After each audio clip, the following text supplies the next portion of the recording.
Yo, monsieur le bonjour, j'espère que vous avez la pêche et que la vie vous traite bien. Aujourd'hui, nous allons parler du Top Cinéma 2021. Enfin, top, ce n'est pas vraiment un top parce que j'ai un gros problème, je vais vraiment trop au cinéma.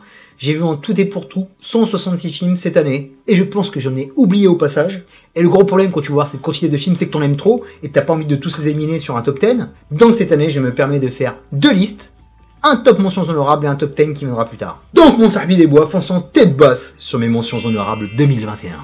Commençons par la SVOD, heureusement qu'ils étaient là parce que pendant 5 mois les cinémas étaient fermés. J'ai apprécié et j'ai été torturé par le magnifique Piece of Woman, une claque sur la natalité, sur la vie de couple, un film qui ne bluffe pas et qui te rentre dans l'art avec cette scène d'accouchement, purée c'était une torture. J'ai également passé de très bons moments à huis clos avec Malcolm and Mary et One Night in Miami de la Queen Regina King, d'excellents films feel good avec Love and Monsters, et celui que j'ai le plus kiffé cette année, c'était The Map of the Tiny Perfect Things, un titre à rallonge, mais le film est canon, une boucle temporelle savamment montée, intelligente et touchante. Le drame familial n'a pas arrêté aussi de toquer à ma porte en 2021 avec le magnifique Stillwater, et celui que je te conseille qui est un véritable bijou à ne pas rater, Blue Bayou. Également du drame historique, voire horrifique tellement ce film est dégueulasse, The Nightingale, transition toute trouvée dans l'horreur avec deux masters du fantastique horrifique, Night Shyamalan qui m'a vraiment fait kiffer avec Old, malgré que cette fin était un peu à rallonge, le film était canon. Et le suivant, on va prendre le problème à l'inverse, il m'a complètement divisé pendant ma séance parce que le début du film était vraiment très mauvais.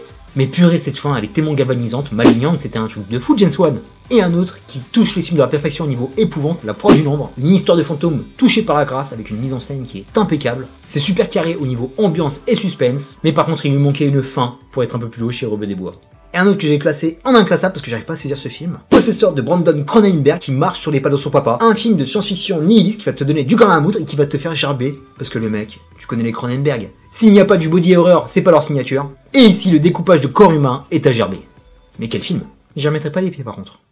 2021 a été aussi marqué par le saut du cinéma Made in France. Je vous ai trouvé plutôt en forme cette année. On a eu de superbes films de genre avec La Nuée, Méandre, Le Dernier Voyage, du polar hardcore qui a fait polémique mais j'ai beaucoup aimé la mise en scène de Bac Nord, de la comédie bourgeoise et hilarante avec L'Origine du Monde, et un autre type de comédie, celle-ci noire, qui tape dans les burnes avec Orange Sanguine. Et comme on est en France, on va faire des palmes d'or comme à Cannes. Un qui la mérite, mais c'est un film de 2020, donc je le mets dans mon mention honorable parce qu'il aurait pu facilement figurer dans mon top 10. À l'abordage, un des best summer movies ever, le très poétique Gagarine qui va faire flirter la cité, la science-fiction et les étoiles pour nous donner une chronique sociale fantastique. Et attention, la France nous a donné peut-être le meilleur film de sport de l'année avec 5ème set. En plus, un film sur le tennis, c'est hyper dur de faire des films tennistiquement cinégéniques, et là ça a été réussi au centuple. Et là on va passer dans une catégorie à part avec des tops sans être dans mon top, ce qui peut figurer dans n'importe quel top 10 en 2021. Le fantasmagorique drôlatique, mélancolique, le discours, quel film. Une mise en scène de génie, Benjamin Laverne qui confirme, qui nous en met plein la tête en 1h28 et qui prouve que pas besoin de faire un long film pour être un des meilleurs de l'année. The Father, une plongée terrifiante et viscérale dans la vieillesse, dans la maladie, dans la déliquescence qui accompagne l'être humain, avec tous les dilemmes dont l'entourage doit faire face. Ce film m'a plongé dans un profond désarroi, car il nous dit plus que jamais, prenons soin de nos anciens.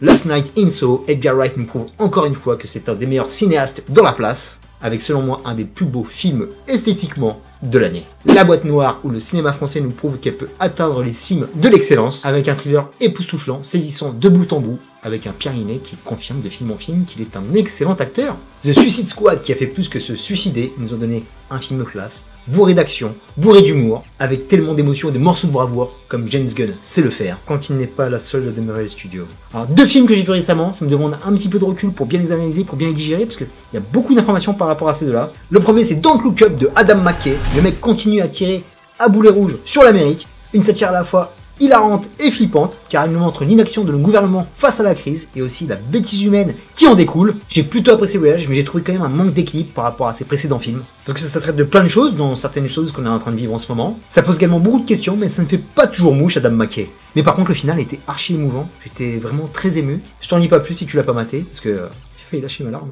La même pour Matrix Resurrection, une matrice qui va être clivante, audacieuse, qui me dit que le blockbuster peut s'en tirer, malgré que Lana Wachowski a tout fait pour saboter son film, pour lui donner un triple salvateur, stimulant, et en même temps déceptif. C'est complètement fou cette matrice. Et la dernière mention honorable qui aurait pu facilement loger dans mon top 10, mais il y en a un dans le genre que j'ai kiffé un peu plus, alors que c'est un genre de cinéma que j'ai du mal à encadrer. West Side Story, avec un énième retour du tonton Steven Spielberg, qui nous prouve qu'avec de la passion, de la créativité, de la virtuosité, tu peux nous faire une fresque flamboyante et tragique d'un remake, tout en posant les questions pertinentes de société sur le racisme, l'exclusion, sur la gentrification de New York, cette mouture de West Side Story 2021 est un pur délice de cinéma. Terminus pour mon top mentions honorables. Je te dis à très bientôt pour de prochaines vidéos. D'ici là, porte-toi bien. Merci pour tes likes, tes partages, tes commentaires. Mets-moi tes mentions honorables. Pas ton top 10, hein. Je parle de films que tu aurais classés dans un top 10. Tu peux mettre entre peut-être la 30e place et la 11e place. Ce serait cool. Parce qu'on a eu de sacrés films en 2021. Reste connecté, parce que j'arrive bientôt avec mon top 10. J'espère que tu vas kiffer et que tu vas m'insulter au passage si t'es pas d'accord avec moi. Peace and love.